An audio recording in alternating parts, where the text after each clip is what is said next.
invite you, in the absence of Mr. Tuju,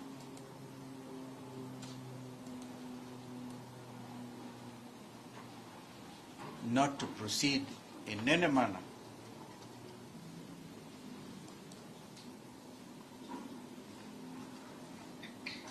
with this unfortunate prosecution.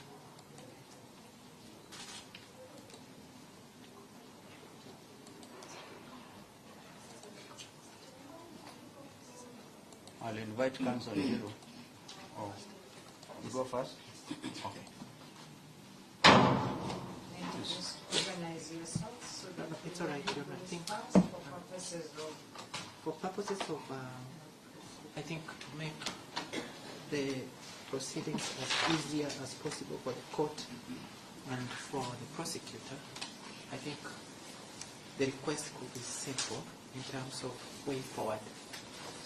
In fact, before that way forward, Your Honor, to complete our record, yes. I remember Let's pleading do it here. one at a time, Yeah. even just for hygiene of mind. Yes, indeed. Okay. Indeed. Okay. I remember pleading with the police officers to allow Mr. Tuju to be rushed to hospital.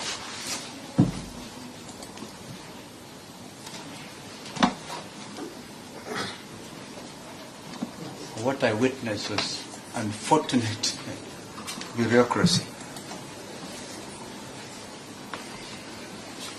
I was asked more than 3 times to wait for another 20 minutes, but they are consulting their seniors. And at some stage I remembered I had the telephone contact of the Deputy DCI, Mr. Onyango, whom I called, and he said he was sending an officer from the Nairobi area. I think eventually an officer came, I let her land. She's a DC officer in Langata. But they could not take a decision on a person who is dying in their presence.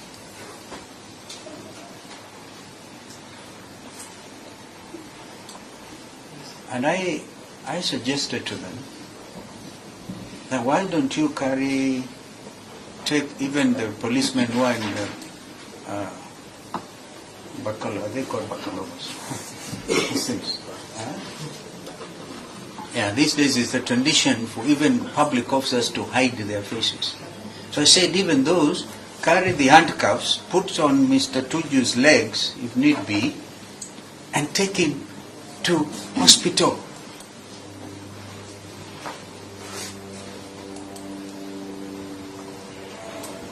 That request, which I made consistently, was declined. But this morning, lo and behold, they have decided to take him to hospital. I think we take it down now for them. Who is the owner of that cell phone? The owner of that phone? It's your number. It sounds like an Android. Which one? Let's see. Sorry, it's another. You know, before my learned friend is sounded, gives you the way forward, or suggests the way forward with the permission of senior counsel. You know, what has been put on record by senior counsel is a matter that we witnessed. But most So importantly, do you Your have Honor, his permission? Is he done with his He has my permission, Your Honor. you must But let him be brief because Yes, we want to get out of here. Okay. you know, what happened yesterday is that when our client was abducted because I wanted to fight for search, I insisted that the police needs to account for his whereabouts. And the means of accounting for his whereabouts was placing his presence in Karen station in an OB. So that, you know, we could be in a position to tell the chain of custody and to understand whether or not our client was under arrest, a lawful arrest. You know, that never happened. At the time we were leaving Karen, at around 8 o'clock or thereabouts, or 7 In the evening? in the evening, that entry had not been done. I requested Mr. Mbati seated here, who was in charge of the operation as the regional deputy CCIO, to have it recorded. Mr. Mbati, the gentleman present. But that was never happened. Number 2, Your Honor, this is a court that requires to look at the legal foundation of a charge, if a charge is proposed, and the legal propriety of that particular charge, Your Honor.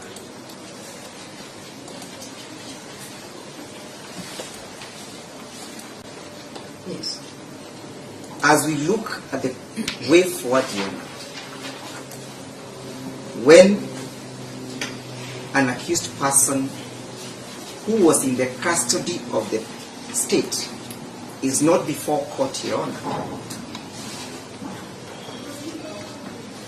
my mind informs me that there cannot be a charge before you.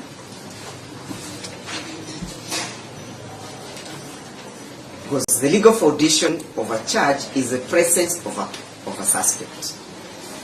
In the absence of the suspect, there cannot be a charge whatsoever.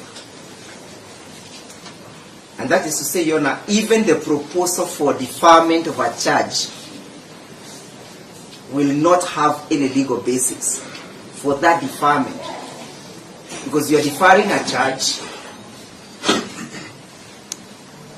that is relating to an individual who has submitted to the jurisdiction of the court, so that the court then can be able to exercise its jurisdiction as against that individual.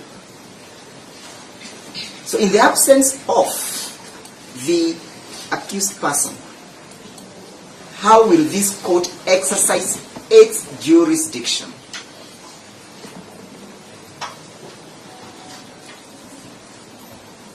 Granted the explanation given by senior counsel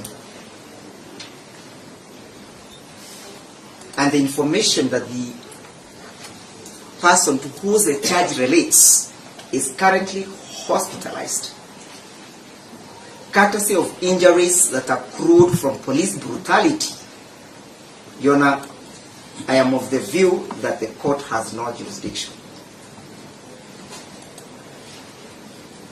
Because your jurisdiction is drawn from the Criminal Procedure Code.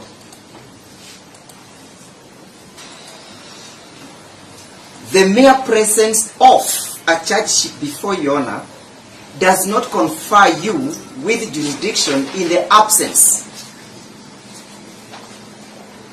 of an intended accused person. And I am using the word deliberately intended accused person because that person is not before you.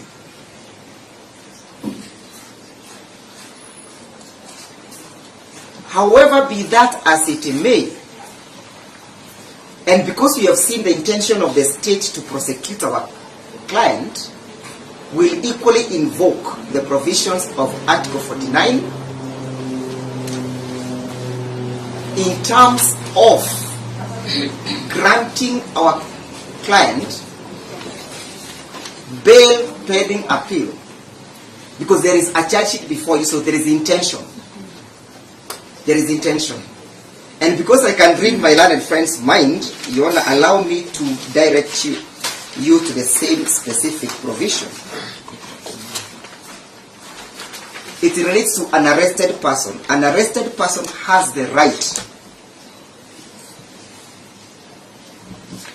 to be brought before a court as soon as reasonably possible.